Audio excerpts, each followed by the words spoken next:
and give reasons or evidence. So normally we have evidence, okay, facts, okay.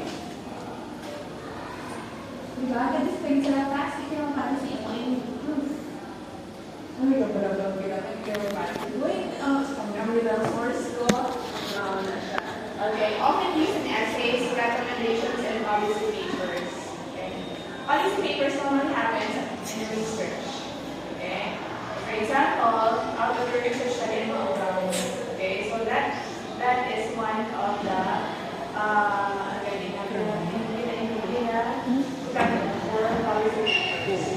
Next. Government should make stricter environmental rules. Okay. Okay. We will be talking about environmental rules. It's very sad. Right? Nowadays, we have to.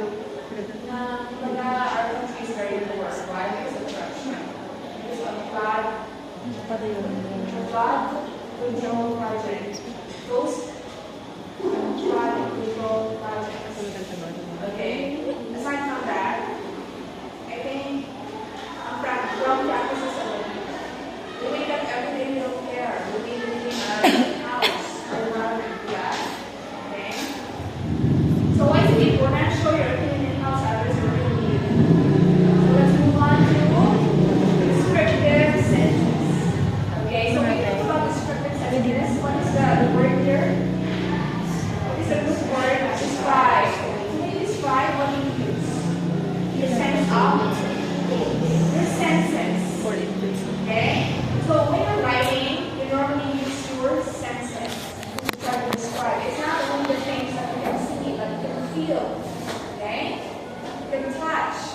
To describe something or give details. Okay? Normally, you could give description when you experience it. Diba? You don't rattle. You give conviction. You are more confident. Okay? The classroom had circular seating to encourage group discussions. Circular, why is it important? Makes writing clear and more vivid. Okay, can we try to give a sentence that is descriptive? Descriptive, Okay. I would like you to think, Descriptive. give me a descriptive sentence by looking at the things around you at this point. Okay, so by looking, by feeling, by listening. Listening is different from hearing. When you hear, it means because you have your sense of hearing. Because you have ears, but when you listen, you pay attention. Okay? Now, you need to be attentive. You need to feel attentive. Okay? Who is now ready? Okay.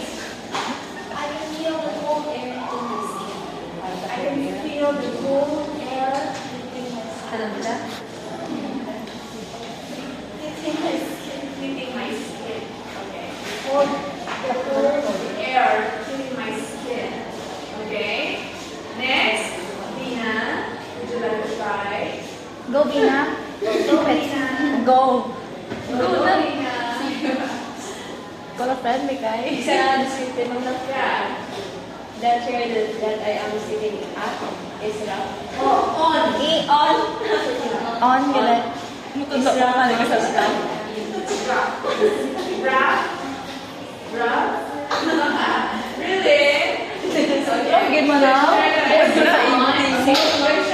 Sitting on is rough. Smooth lang na rin. Sitting in. I'm sitting in. Sitting on. Sitting in. Ano ka na?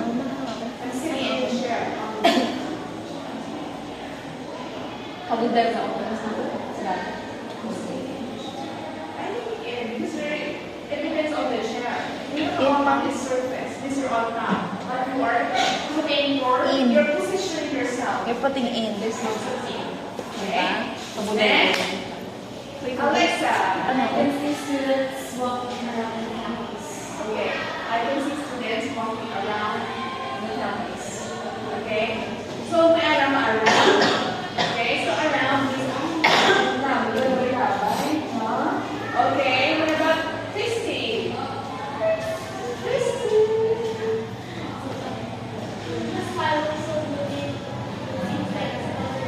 Yeah.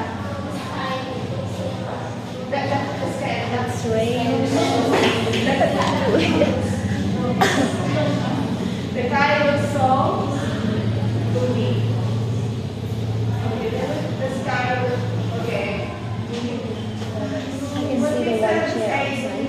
The clouds, the thick clouds in the sky is Sitting outside. Enjoy the Next, photo.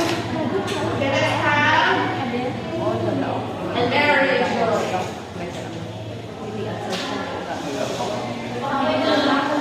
Oy, ano mo? Ako pala, pinasigaw lang ako. That's one of them. Are you listening to me? What is that for?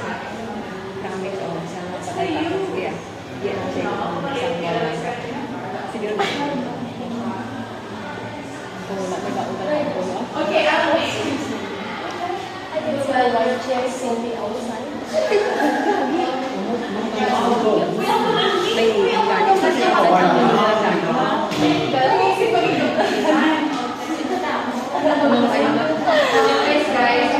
I can see the white chair Sitting S-E-T-T-I-N-G. Okay.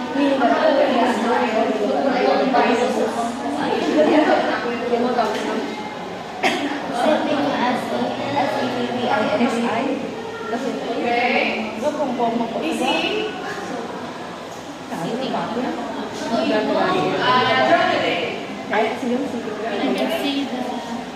I can see the white chair outside. Pero ang malibing naman, I can see the white chair sitting outside. Hindi pwede ma'am. Red seating ma'am. Pwede to, ma'am. I can see white chairs arranged properly outside. Hindi, isa lang. Hindi pwede seating ma'am. Seating outside. Hindi kita pwede. I can see the white chair outside. Seating, S-E. SI ma'am.